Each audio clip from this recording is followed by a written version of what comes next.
And I'm Dayna Wilson, and I am a seniors real estate specialist. I'm a certified senior housing professional. I became licensed in California in 2006, and then I soon decided that I wanted to only work with the people I like to hang out with, which is boomers, zoomers, and savvy seniors on the move. So those are my peeps. I'm one of them, and I recently downsized myself, so I know what it's like. But I'm curious, raise of hands, how many people are here for the very first time? Well, look at who's in the room. Some past wonderful clients. You don't need to downsize. Anyway, that's lovely. Well, for those of you that are new, just really quickly, we started the Savvy Seniors Living seminars.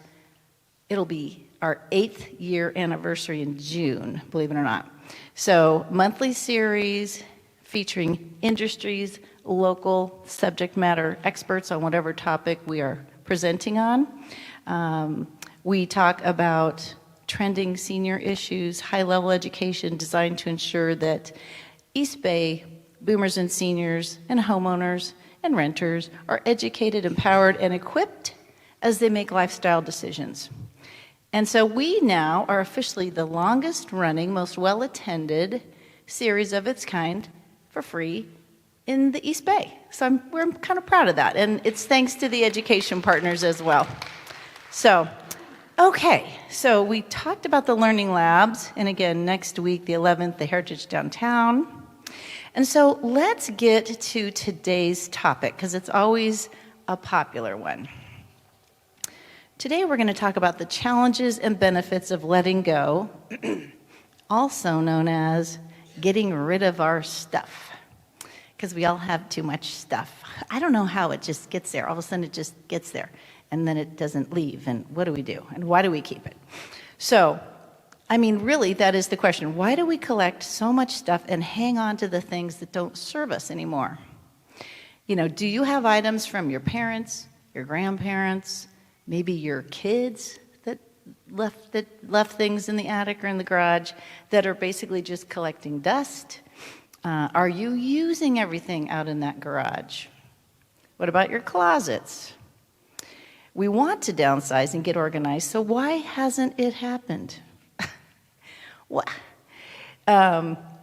If you're ready to see the light at the end of the tunnel, then you're in the right place. And I'm glad that you're here. I'm glad that you're attending. So we're going to learn the why, the what, and the how, ladies, right? So that you can free up space in your home, in your mind, in your life for greater things that bring you true joy and bliss. So here we go. And so really some of the reasons, I think, why we older adults downsize. We've got lifestyle moves, we've got anticipatory moves. So lifestyle move is like we want to be closer to friends and family, better climate. Like I had some clients, we sold their home in Danville, they moved to Florida and they built a larger home. They built their dream home on a golf course. That was their dream resort living. Anticipatory moves are those proactive pre-planners that we love to work with, that they move closer for good medical care, maybe supportive family, availability of social, physical, nutritional support, and freedom from property maintenance. None of us like to have to mow the lawn. Well, maybe some of us do, but. And then lastly, what we always want to avoid is the crisis move, usually associated with a physical or cognitive decline, or a crisis, a death, a divorce, something of that nature, where the home has become a physical, financial, or emotional burden. And there may be a fear of falling, a lack of social engagement, or a lack of transportation, or even good meals. So regardless of the type of move, all of these cases involve sorting through the things and deciding what you're going to bring and what you can let go of. So first of all, I'm going to have all of our speakers introduce themselves briefly and kind of tell us who they're with, their organization, and then just briefly what services they provide. So, Allison? Oh, Kim's got the mic. Turn it. Turning now. Oh, there you go. Hi, everybody. I am Kim Falahati. I am the owner of Family Matters. We just celebrated 11 years in business this February 5th. Thank you. I started this company by accident. I have senior parents that I had to help through the process and had to go through the home and learn how to downsize. So I personally understand the emotional process and the daunting idea and the typical question of where do you start?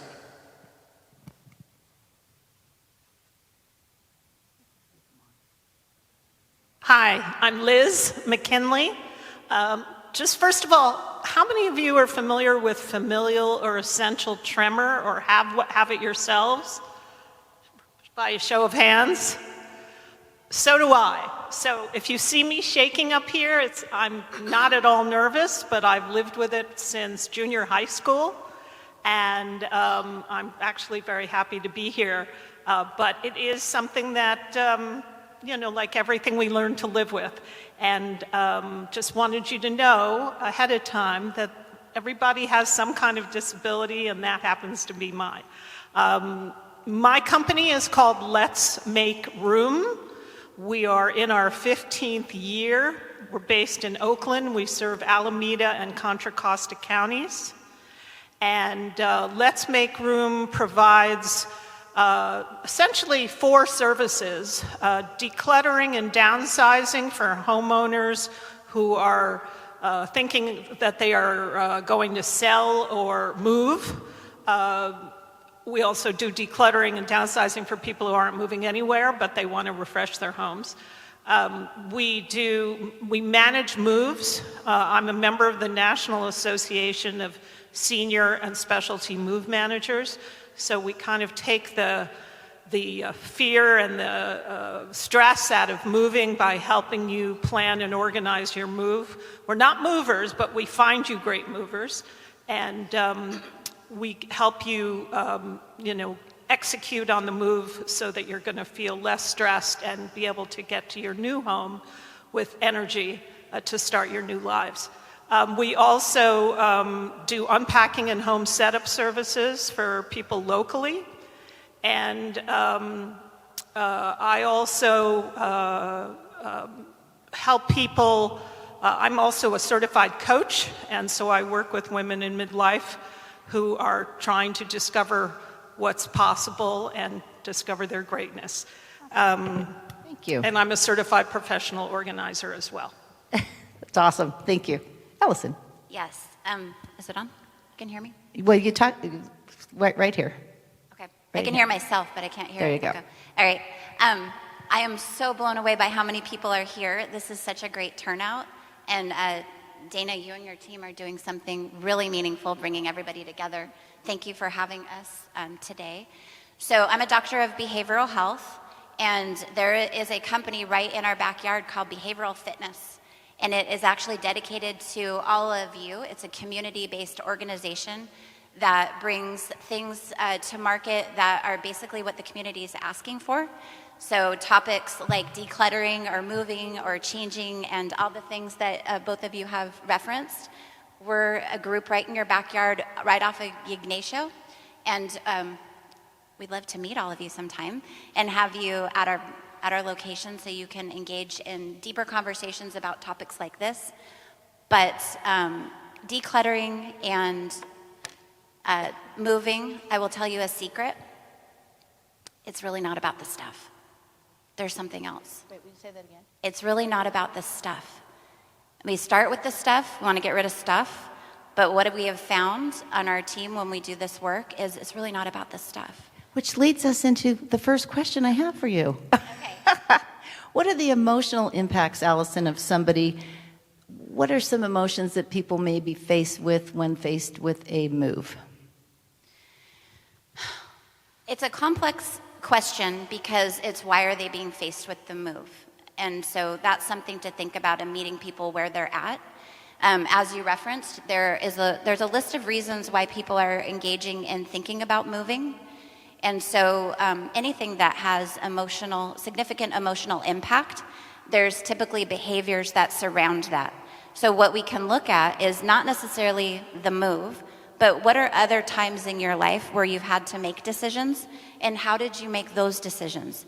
And people that know you, surround yourself with people that know you and love you, and they're going to help you sort through and remind you who you are and what you're capable of. And I think that's a reasonable answer for a question that has so much complexity, because we have to understand why people are in a situation when they're moving. Well, I'm going to stay on you for a minute and ask, again, when faced with a move, how do we even begin? And how do we deal with the sentimental attachments to our things? And can I preface that when we have consultations, when I go to someone's home and we talk about their either want or need to maybe relocate to something that's going to make more sense for them, I often hear, well, but it's going to take 2 or 3 years because I have too much stuff. And so I want you to know that it doesn't have to be like that.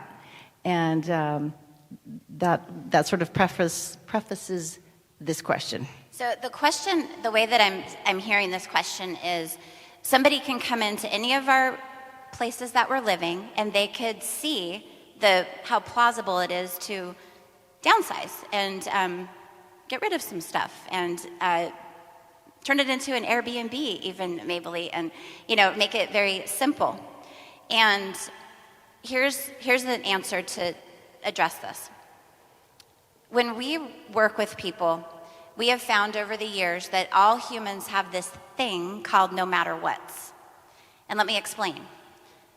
No matter what, any of you can go anywhere and drop yourself into a new city, new setting, but we have these things that we say no matter what. So for mine, you can take me, I'll be anywhere. But no matter what, I want to know where the coffee shop is in the morning. I want to know that door locks, but I can sleep in here. I just want to know I'm safe. And so when you think about this concept of no matter what, it answers this question, where to start. So often we meet with people that are experiencing overwhelm or grief, and I hear it all the time, even from teenagers, all ages. This isn't just for older adults. I have so much homework to do. I've got to clean the house. I have a million things to do. I'm going to go over here and just clean out this closet. I'm going to go over here and just get the dishes done first. So no matter what, when we clear out something physically, there's this magic that happens that we feel more cleared out emotionally, and we're able to start. And I'm sure that both of you have experienced that with people. So no matter what, remember those, and maybe even write those down somewhere in the next day or two, and think about what's your... Well, do you want to kind of continue on? Did you want to answer? I did. Add to that? I have to keep my mic on. I just wanted to add to the no matter what, because there's so many different variables to that, because in the end, when we go in our house and we're like, well, I want to keep this coffee table because my father built it. No matter what, I'm keeping it. When in the end, it's that emotional attachment is what you're keeping to, instead of to the idea that we really need this coffee table. No matter what, I'm keeping it for whatever that reason is. But so my question, I guess, to go a little deeper on it is, how do we acknowledge this overwhelm so that we can kind of unblur the vision to see more clearly? Like, what steps do we start taking? Allison, you want to continue with that? Oh, sure. So the overwhelm, anytime that we have overwhelm from a behavioral, like a science standpoint, it's really our nervous system saying we're offline. We've reached the window of tolerance, we've blown through it. We are either in hyperarousal or hypoarousal. We're either stuck and like, I can't do a single thing, or, oh my gosh, all I have to do is make more lists and I have to do everything. So we're starting to figure out how to navigate this moment that's overwhelming for us. And depending on, how we typically calm our nervous system, we have to think about situations of emotional impact and what are the things that we have done historically to help us stay calm. Do we grab food? Do we go shopping? Do we just distract ourselves with Netflix and scrolling? Or it could be a number of things. But when you have somebody that can sit alongside you and help you navigate that overwhelm and knows you, not somebody that comes in and just tells you what to do. No, that's not reasonable. But people that love you and know you And there are professionals out there that can get to know you and help you find your community to help you through it. And I'm going to ask you the same question in a minute, Liz, but I will say we have found that sometimes it gets a little sticky if your person that comes beside you wanting to help may be a family member, because then that brings up all sorts of different emotional issues. So, and we'll maybe get to that in a minute. But Liz, I'm going to ask you that same question that I just asked Allison. When faced with a move, how do I begin? How do I start to deal with the sentimental attachments? What would your answer be? Well, And maybe share a client story of a success. sure. Yeah. First of all, I would never recommend that you start with items that you're sentimentally attached to. Instead, start with something that you really don't have much attachment to, or areas that you have the least attachment to. Things like, your utility closet where you might keep batteries and old medications and household cleaners.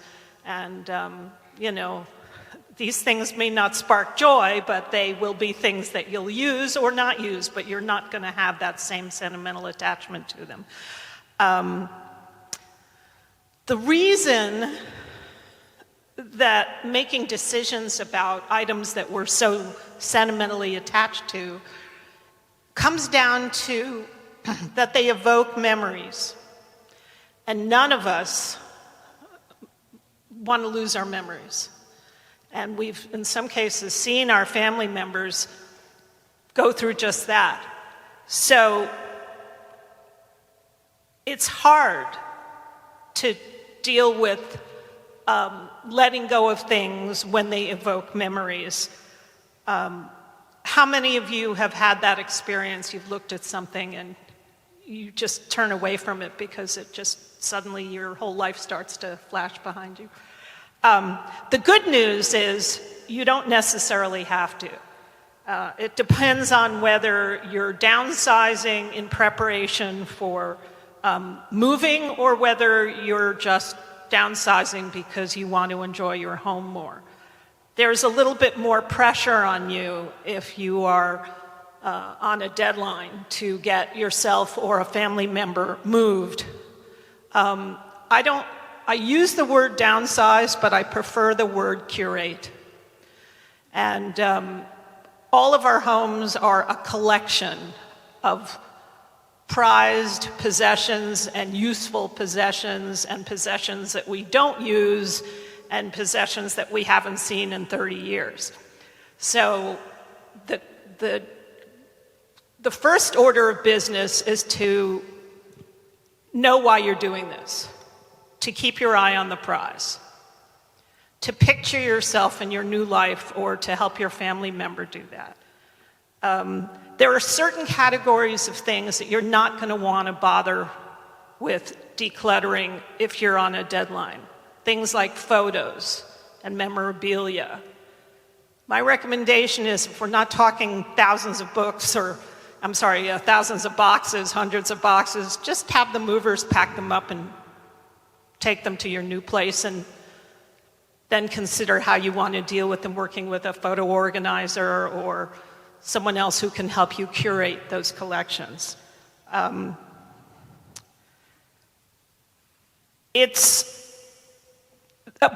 the way, there are a number of reasons why we keep things. And some of you may have picked up outside a handout I created. I would encourage you to pick one up. It's called Why We Keep Things. And there are a number of reasons, but I've tried to synthesize it down to 4 major categories. And we keep things for sentimental reasons, because we believe that those possessions and mementos are somehow connected to memories. We keep them because they're useful. And a lot of us can find everything that's useful. Toilet paper rolls are useful, but just because it's useful doesn't mean you have to keep it. We keep it because we paid a lot of money for it at one time, or we perceive that it has value, even if the market value is not there anymore.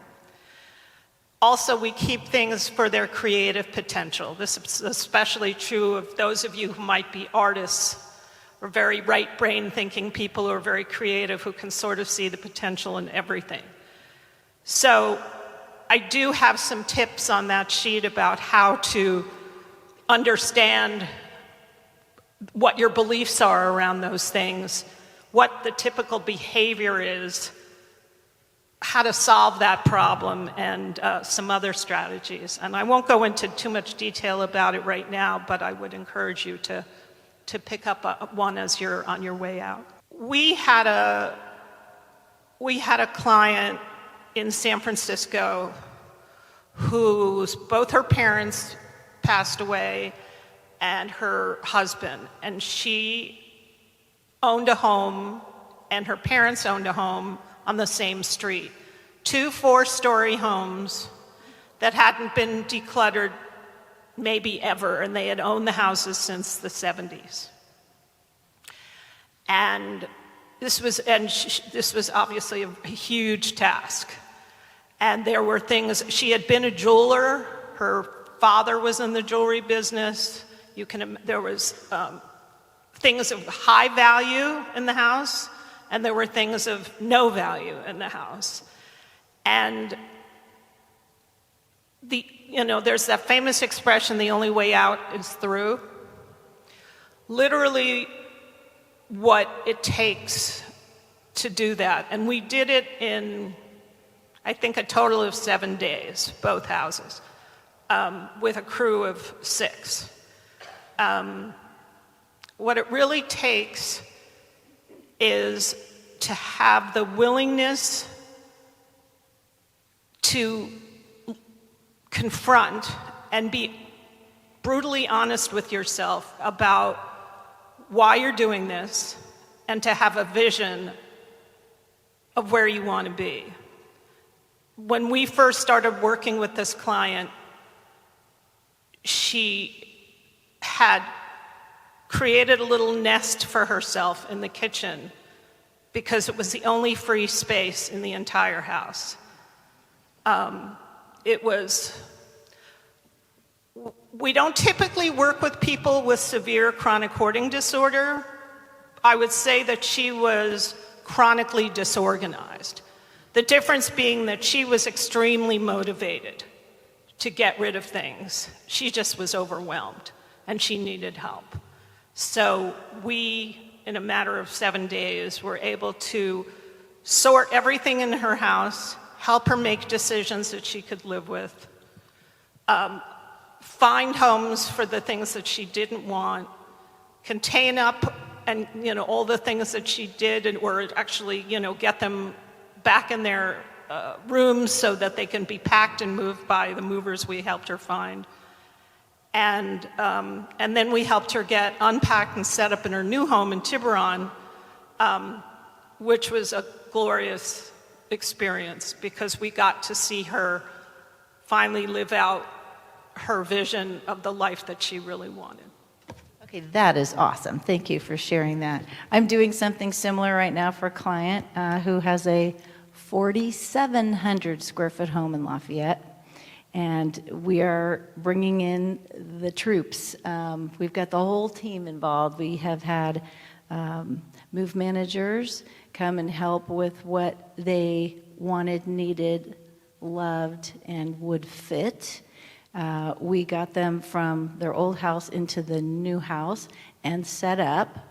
And then we worked with auction galleries because they do have a few items that are of very high net worth or high worth that do have a market. They are marketable. And so, that will basically probably cover the costs of now hauling all the things that they didn't want, that really they were also, what was the term you used? Chronically disorganized. So picture 4,700 square feet of stuff. So we're working through that too, but there are people that can help, and the 7 days is a perfect example. But I think it's getting, like Allison said, getting emotionally prepared and ready for that, and keeping that goal in mind, as that's the prize, right? That is the prize. What are you trying to accomplish? Okay, Kim, here we go. When faced with the move, what is the overall vision of all the stuff that must be discarded, saved, or donated. Where do I start? Let her rip. First thing I would say is start small, think big, and be patient. Because in the end, we look at the full picture. Say we have a 2,300 square foot home, and we're looking at the full home. It's like, okay, now I'm having to downsize to 800 or 500 square foot, depending on where you're moving to. And so you're looking at the whole picture, and you're already overwhelmed, and you haven't even started the process yet. So my suggestion is start in a room that you don't use. We all have a room that we don't use, we don't sit in. A guest room maybe that the kids don't use anymore because they don't visit as often, or the grandkids have grown. So those are the rooms I suggest starting with. Get rid of the bigger stuff. I don't need this dresser. I don't need this guest bed because I'm not moving into a 2-bedroom. I don't need this extra white couch that nobody sits on that's just sitting there for looks. Get rid of the big items so then we can make room for the items you do want to keep. When you hire movers, we charge hourly. So the best way to save time is prep for the move. And most people don't realize that, because when the movers come there, if you're telling them, don't take this, take that, that takes longer. So you're paying them to do that. The best way to save time and money is to prep for that. Choose the items that you want to keep. Start, I always say, in the back of the house and move your way forward, meaning start packing linens, your medication, your to-go bag, so that when you're moved in, you have a week's worth of clothes and your emergency stuff that you need, your passport, whatever it is that's important to you. But start with the back of the house with the lighter stuff. So when you get the professionals in, they do the fragile items. That way you have a clear vision for when the movers come and what needs to be done.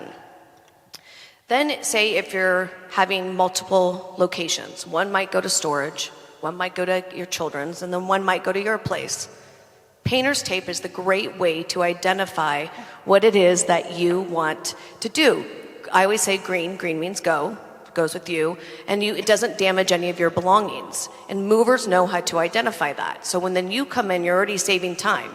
You write it down, say blue goes to this location, green goes to this location. So when we load the trucks, we're loading it per color tape. So therefore, when we unload it properly, and you're already saving money and time right there. And then discarding things. I always say focus on that last. I don't know why my clients always think that first. In the end, that's the last thing, because you can, if you have time and you could donate little things, great. But hauling companies, we don't charge for the time and for our labor, and we do all the separating for you, which most people don't realize. So you're number one, focus on you, what you want to keep. Think big, start small. Well, we're back to you, Liz. How do I approach spaces in my home that contain a lot of stuff? And you may have answered this in a different way. And, so how do we first attack places like the attic or the garage or the basement or, really the kitchen? Those are the areas that we probably get hired to do the most, because those are what I call the big pain point areas for most people. They're, walking into your garage in your home that you've lived in for 20 or 30 or 40 years is a very overwhelming experience. The good news is it's actually a lot easier to make decisions about those things, because you probably have the least amount of attachment to them, except for, things like boxes of photos and memorabilia. I want to just piggyback on what Kim said, which is, this is your friend. Green or blue painter's tape is a wonderful thing to have when you're first starting this process, to just start putting the stake in the ground and saying, I don't want that, I won't need that, that's not important to me anymore. Where it goes, you can decide later. The big decision is you want to decide what it is that you want for your new life. And you can choose to use the green tape or the blue tape to identify the things you want to keep or the things that you want to go. But just seeing those little markers is going to help you psychologically make progress, because you're going to start to see all the decisions you've already made. If you're not moving immediately, it's harder to make those decisions because you don't feel the same pressure. But I would recommend that if you know that it's going to happen in the next year, it's never too early to start, even if it's just making decisions. Most people keep memorabilia, photographs, things like greeting cards you've gotten from your family because they think someday I'm going to go through this. So you have to pretend that that day is coming. If that day were today, what would you do with those things? Would you want to go through with them? Or would you say, no, I'm still not ready to do this, just wrap some tape around the box and I'll put it in my new place? And that's perfectly fine, because you can always deal with it on the other end. It's the other big things that you want to make decisions about, or all the little tchotchkes in the house. Be prepared for a trip down memory lane, and I want to talk about this a second. When you're dealing with your friend's stuff, if you go to a friend's house who's wanting to declutter, you're not going to have the same emotional response that they will. So you almost have to pretend that your stuff doesn't belong to you. But there are going to be times where the emotions are going to come up. And you're going to feel as it is kind of that you have to, this is a situation where often people feel like they don't have a lot of control. So you want to have some control, as much control over this process as you can. And I would say be prepared to confront the things that you have sentimental attachment to, because those are the memories of your life. And if possible, you can find some way, if you can find some way to share the stories about them, it will make it easier for you to make a decision about whether or not to keep them or let go. There's something called how many of you have ever heard of Swedish death cleaning? So I had not heard of it until recently. Basically, Swedish death cleaning is the idea that you take the time in your life to document the things in your life that have held real meaning. You can do this with pen and paper. You can do this with a tape recorder. You can do this by sharing a story with a friend or family member. And recently I discovered an app. How many of you are comfortable using an app on your phone? There's an app called Artifacts, ARTIFCTS, that allows you to photograph the item and write something meaningful about it and share it with your family and friends. If you really love it and you think you would really miss it, then by all means keep it. If it fits. If it fits, yeah. If you've got 4 bookshelves of books and only room for 2 bookshelves, then you have to come to terms with that. But it doesn't mean you have to get rid of all your books. You just have to curate the ones that you have to make sure that the ones you have will fit on the 2 bookshelves that you know will fit.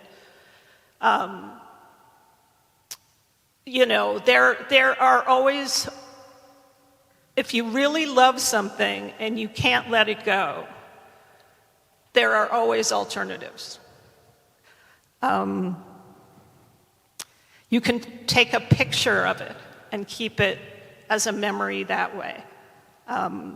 You have to think about this process almost like the way you would walk through a gallery or museum. You see a favorite painting that you love or evokes a memory of a trip to Paris. You're not going to take the painting off the wall and take it home with you. You're going to appreciate it. You might take a picture of it. You might grab a postcard of it from the museum's shop. And those are all great ways to keep the memory without keeping the thing. So pretend that that's when, on the why we keep things, I talk about the walk through the museum game. And that's the strategy I would use. Pretend you're walking through the museum and you see it. Would you take it with you? It's really good. Can I actually add two things? Sure, please. Going off that, I was talking to a gentleman outside. I was trying to find you, where I say, do this while you can. You want to be able to make the decision. My mom broke her femur, and when she broke her femur, she had to go into assisted living to go back to rehab. And she went to the same place that she knew years ago, not realizing it's literally the same that she went 2 years ago. Choose where you want to go, meet with people, identify what it is that you want, taste the food, make the decision. So heaven forbid, if you end up in a wheelchair, you can't make the decision, you already have that set to go. Because otherwise you might not be happy. And you've worked your whole life to build this, and you want people to take care of you, find the right place to take care of you. And then the other thing I wanted to add is, a lot of people didn't know about the free pickup I was talking about outside. You could call your trash company in a week in advance and you find out what it is that you can get rid of, and you can do it. It's not the one you get the stuff in the mail saying, today's the date, come pick it up, put it outside, we'll pick it up. This is actually calling your trash company and you get 2 free pickups. Some cities offer more, and find out what they take. Everybody loves free. And I do know a hauler that has special days about every month, every other month, where he goes to a neighborhood and brings the trailer, and you can bring up to X amount of stuff for free and throw it in the trailer. So that's sort of fun. Can I just add to that? Sure. Any good resources you guys want to share today is great too. The big challenge for a lot of my clients, quite frankly, is the muscle it takes, the muscle it takes to get things out of the house. When you want to take advantage of like the bulky pickup, most cities will require that you put the things out on the curb. If you're lucky to have strong children who can help you, that's great, or neighbors who can help you, that's great. But often we don't have that. I am a huge fan of a hauling company that is owned by a woman named Sarah McCorriston. Her hauling company is called Nixit, Nixxit, junk.com. They're members of my professional association. And do you know Nixit? Yeah, and I've had nothing but great experience with them. My experience is I probably use them at least twice a month. But be prepared, because they're not free. You are paying them to take away things. The benefit of Nixit is not only will they take away debris and old refrigerators and old mattresses and trash and recycling, but they also take things for donate. So if you have run-in-the-mill usable items that might not be good enough to take to, say, the American Cancer Society, but you still don't want them to end up in the landfill, using a good licensed professional hauler is the way to go. Please do not try to save money by hiring some fly-by-night hauler. I've learned the hard way not to do that. Well, and I always recommend, and you know this, that whoever you are hiring to do whatever kind of job around your house or for you, just make sure that they're insured, right? They're insured, they're licensed. There's a website you can check, actually, which I'm happy to give people. A lot of people don't realize that we have to have specific insurance before we even get licensed. It's a very big process to do that, because we're going in people's homes and we're moving things. Donation companies like Goodwill and things like that, you have to move outside, as she said, but local companies, we go in the house and we remove it from its location and do everything for you. So there is specific things a lot of people don't realize, especially movers. 90% of movers are not insured and they're not licensed. There's specific sites that you can look up to see, are these people licensed? Because it's easy just to say, I can move this stuff, but it's not that easy. This is your personal belongings. You saved money for this. You've traveled the world. You want to make sure you hire the right company and do your research. Don't just look at Google and Yelp reviews, because those are kind of easy to get. It's more of looking at the history, research the website, see what their experience is, meet with them, connect with them, because then you can really tell what their experience is once you meet with them.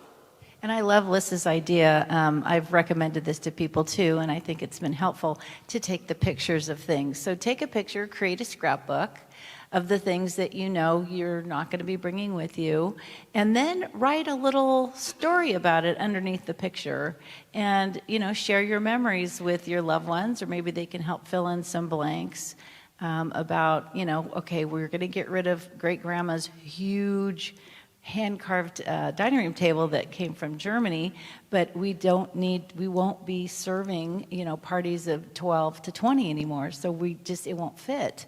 But take a picture of it and then tell some stories about the great memories that have been formed around that table. I think that's very meaningful, or maybe a family member wants it, and even to share the history of that item with the family member, I think, brings even greater meaning to the person that might be inheriting it or taking it back to their home. Well, and have your family members choose what they want. We all have a house filled with items. When my grandmother passed, there's 2 things I got. One was a little statue that I put in my office, and the one was the letter A that I wear on my necklace. That's my memory that I have of her. So having these items, you're like, well, I want them to have this artwork or this, I want my grandkids to have it. It's just a dust collector. Have them identify what they want to keep. Thank you. Okay, we're back to you, Allison. And the big question is, why is it so hard for us to ask for help? Because I will tell you, if we were really honest here in this room, I bet if I asked, who here thinks they're going to be DIYers? We're going to do it ourselves. I need the time to go through and touch and see every single thing in my house, and I'll do it myself, but I only need about 5 years to do it. And maybe deep, deep down, if we're really honest with ourselves, we probably are saying, I probably could use some help, but why is that so hard? So why is it hard to ask for help? Oh my gosh. So I'm curious, how many of you in the room right now, after listening to all these resources and how to take action and all of this taking pictures and these new ideas, raise of hands, how many people are going to leave here and get rid of some stuff? I love it. Love it. Okay. That's most of you. And so I will tell you that from being a doctor of behavioral health and the wide variety of clients that sit in front of me, I have deemed that my job and my team's job is really about building hope. We're in the business of building hope.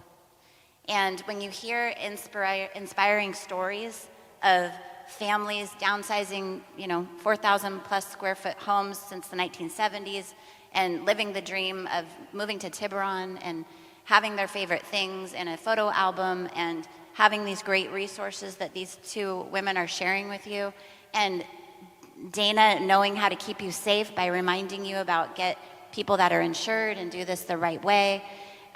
We're in the business of building hope, and nobody really thinks that I'm going to raise my hand and ask somebody if they could build some hope for me, because we should be able to build that ourselves.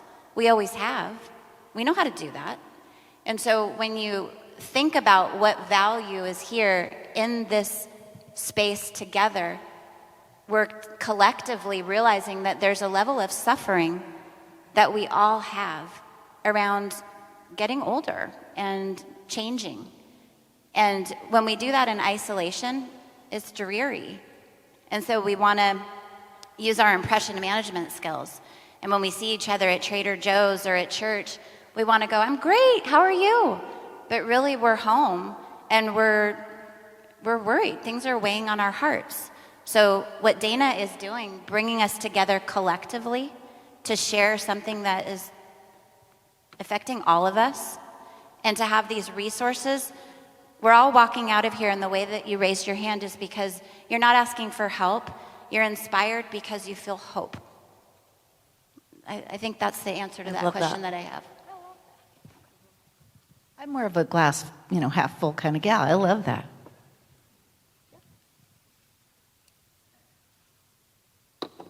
Sort of following up on what you were saying, Allison, it's the stuff, we think it's the stuff that's overwhelming, but it's really not the stuff, it's the decisions.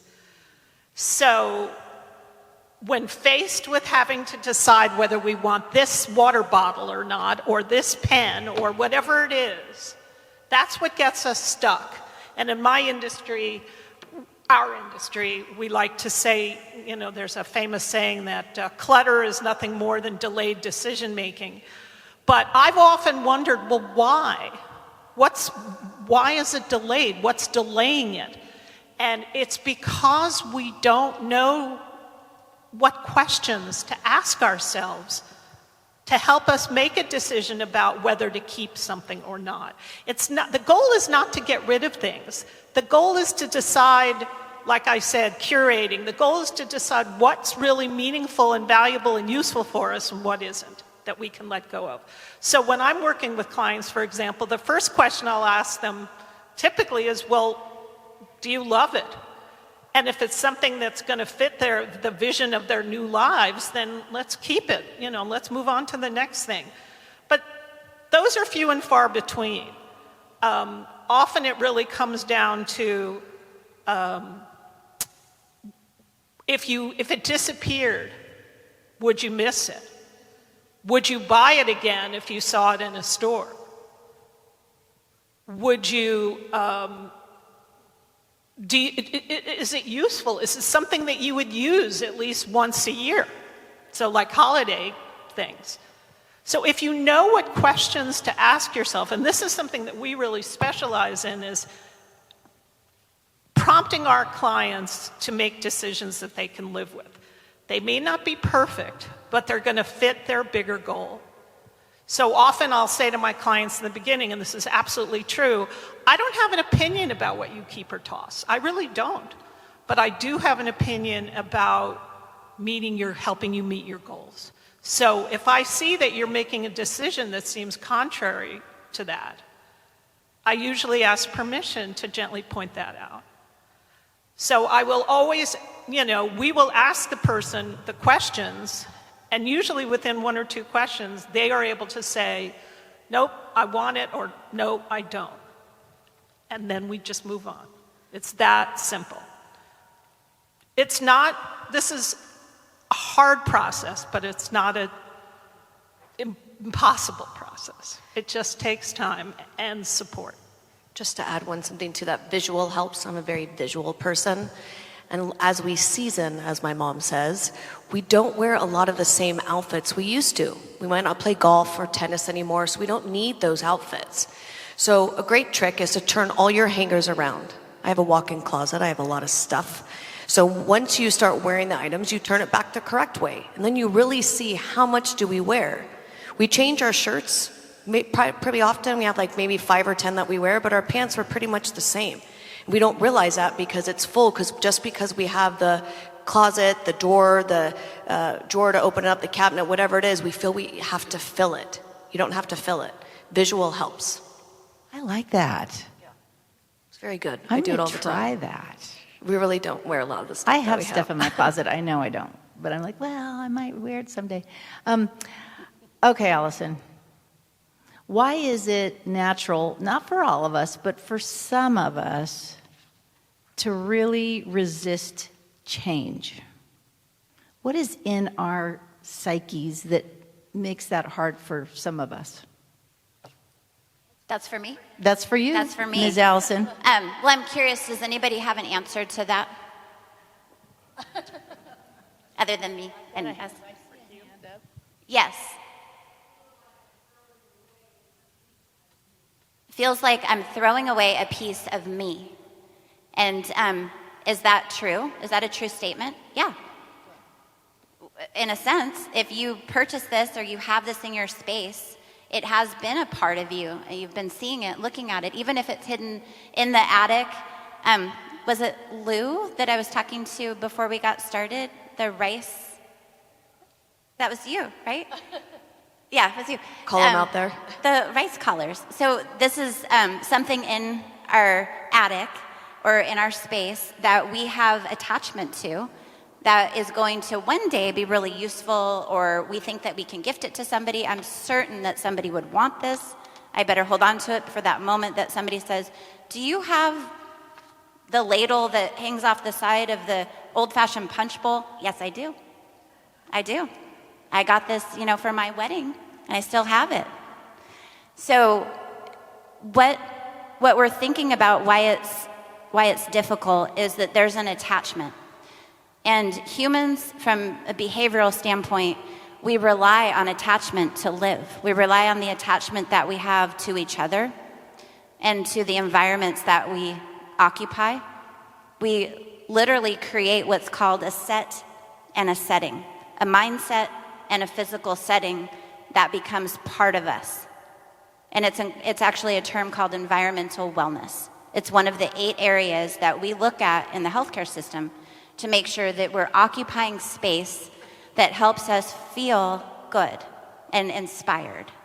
And when we look around and we see that there's a lot of memories, some of those memories have reminders that may not actually be promoting a sense of well-being any longer, even though they're super great memories.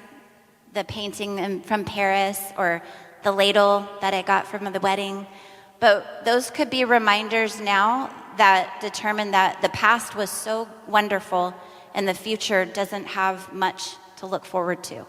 And so we have to really think about what's in our environment, what's in our setting that's helping us have that right mindset and an inspiring setting.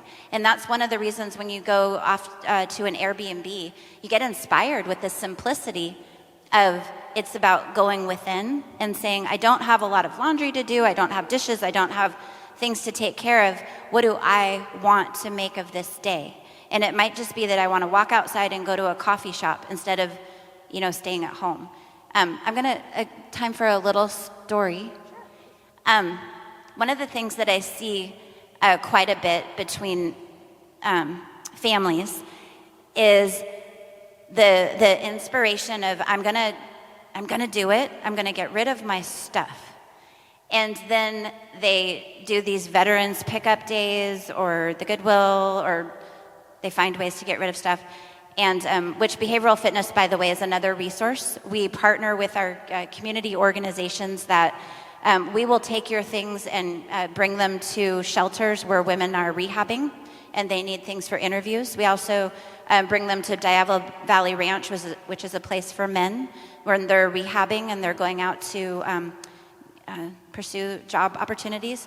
And youth groups that are for foster care. We have a tremendous amount of community partners that rely on us to find things that meet the needs of a variety of community members that really need some of the things that we have in our homes. But the story is, I have seen this time and time again, where they get rid of stuff only to find that they hit TJ Maxx, used to be Tuesday Morning, QVC, Amazon, and they buy more stuff. And so they're like, well, I don't want to get rid of it because I just bought the newer version. And so when you leave here, and most of you raised your hands that you're inspired, it's also about knowing how to sustain that inspiration, coming back together. At Behavioral Fitness, we have groups, small groups, where there's one where we actually invite people to do, for lack of a better name for it, a show and tell, where people bring pictures of when their table was set beautifully for an event, and they talk about, I no longer have that set of china, I no longer polish silver, but this is what I was about. I was about entertaining, and here's a story. And we invite their families to listen to these stories, and it creates a discussion where people feel like they're not missing out. They feel more inspired to know about the memory and go within, rather than just go home and look at the time when I used to use all that spode, but now nobody comes over. So that's a little story too. I'm going to have so much stuff to help you with your can't wait. donations. Could I just add one thing? To the person who said, it's connected to my identity back there, this comes up a lot for all of us, everybody has that experience. I work with a lot of teachers who have retired, and it's hard for them to let go of the sentiments of, all the things that connected to them to their career. My husband is about to retire after teaching for 40 years. It's your identity of who you are or were does not disappear because you decide to get rid of whatever that thing is. But you can curate it. You can identify the one or two or three things that best represent that part of your life. And here's a true story. When I was in my 20s, I hired a professional organizer. And my desk was a disaster. And the professional organizer, and I had just received my master's degree in clinical psych, and my desk was a disaster. And she said to me, well, if you were to isolate the thing or things that best represented your blood, sweat, and tears from getting that master's, what would it be? And it was easy. I said my term papers, all of the things that I had written myself and had done the research. And it was like a light that went off in my head, because then all of a sudden, all of the miscellaneous papers and receipts and brochures from my university became meaningless, and I literally turned a desk full of stuff into a file folder about this big, which I still have, and which I have never looked at.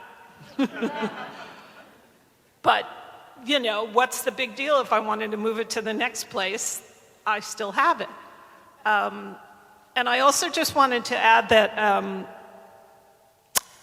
I had a client recently who we moved from Alameda to Tallahassee, and his entire identity was wrapped up in his collection of sports cards, sports memorabilia, but primarily sports cards, baseball cards, the kind that we, as kids, we'd get out of the gum, the bubble gum.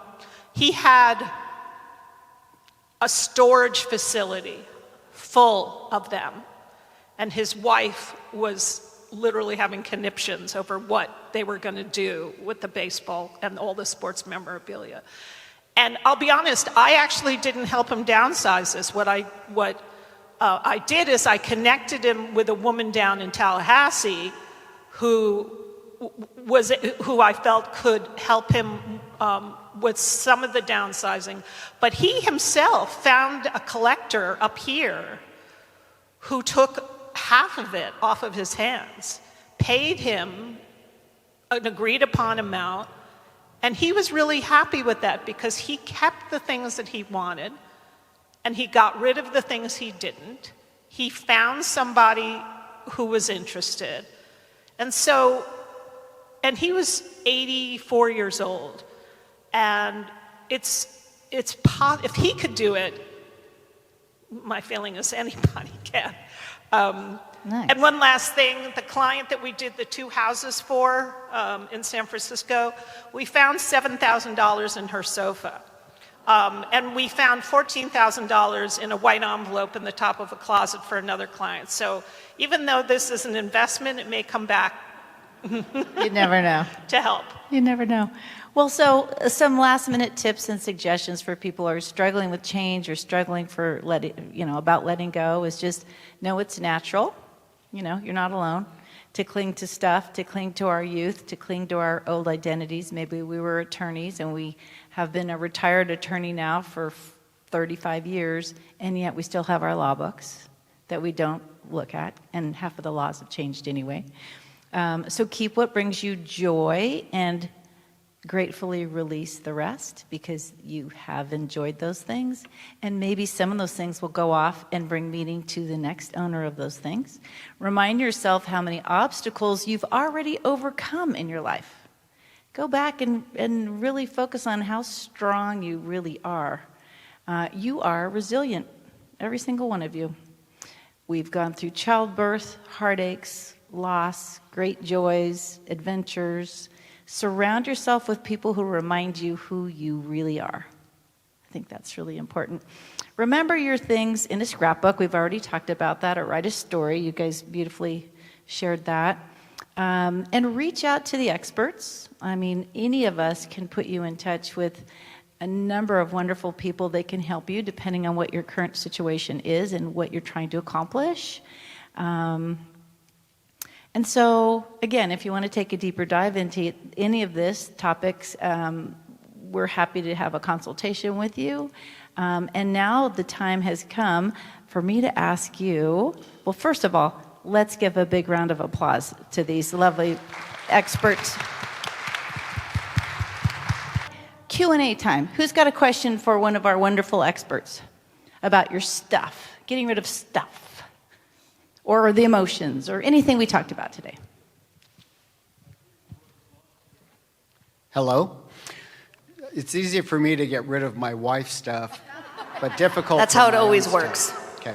And then, so she has a sister who she needs to get approval from as well. So do you do all that beforehand, or how do you deal with it?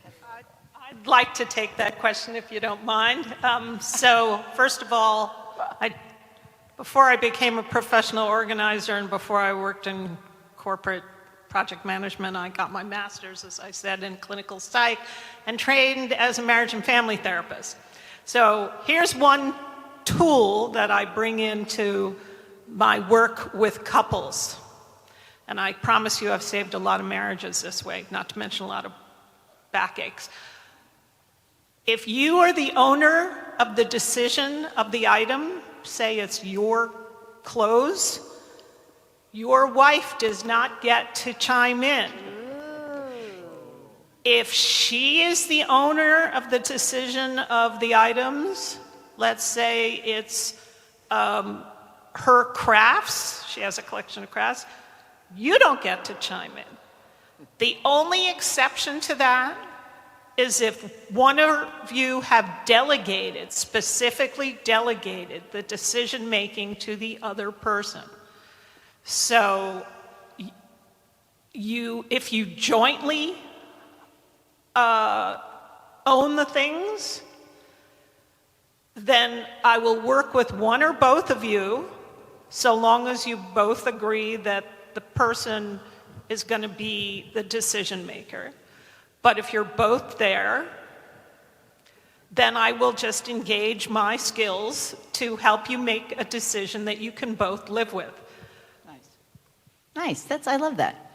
Are there any questions on this side of the room? Did that answer your question, by the way? I have a question about how we start the whole process.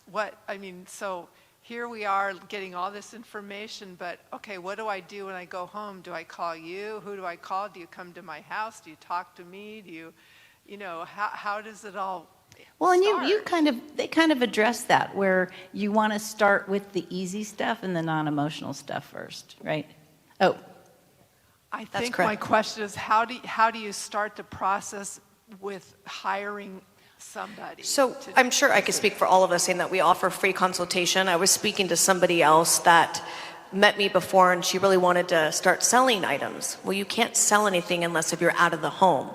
So I say, bring me in the beginning to do that complimentary consultation so we could customize a plan that's specific to you. Yeah. Just because you need the same services, whether it's downsizing, moving, holding, just because you need the same thing doesn't mean it's the same order. So I would say, have that complimentary consultation, do the walkthrough in the home, see what you have, so then they can make it specific to you. and if your downsizing is part of a move, your seniors real estate specialist realtor will talk about that with you in the consultation regarding the overall process. And then we'll bring in the right professionals to handle whatever you were needing, right? So between the four of us, we can help you get to the resources that you need for whatever it is you're trying to accomplish. How about that? Good? Okay. Thank you for coming. Happy spring. Go enjoy the beautiful day. And we will see you next month when it's all about the 5 steps of a successful move.